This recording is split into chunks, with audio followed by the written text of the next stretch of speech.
Black magic, কালো জাদুর থেকে বাঁচার জন্য 3টা আমল।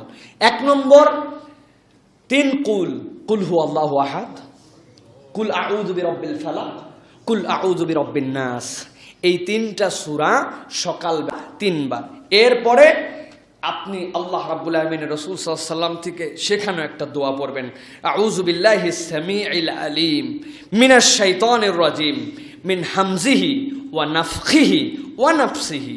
এই 3টা দোয়া আল্লাহ রাসূল সাল্লাল্লাহু আলাইহি ওয়াসাল্লাম আপনার আমার জন্য শিখিয়ে দিয়ে গেছেন। আউযু বিল্লাহিস সামিউল আলিম বলেন,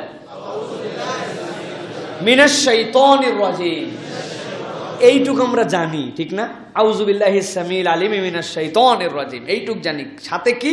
মিন হামজিহি, হে আল্লাহ আমি প্ররোচনা থেকে বাঁচতে চাই। ওয়া মিন নাফখিহি, ফুৎকার থেকে বাঁচতে চাই। তারা যে ফু দেয়, দিয়ে এই যে কালো ম্যাজিক করে। আর 3 নম্বর ওয়া নাফসিহি, আর তার থুতু থেকে বাঁচতে চাই। এই থুতু, এই প্ররোচনা, এই ফুৎকার, এই 3টা থেকে আল্লাহ বাঁচাও।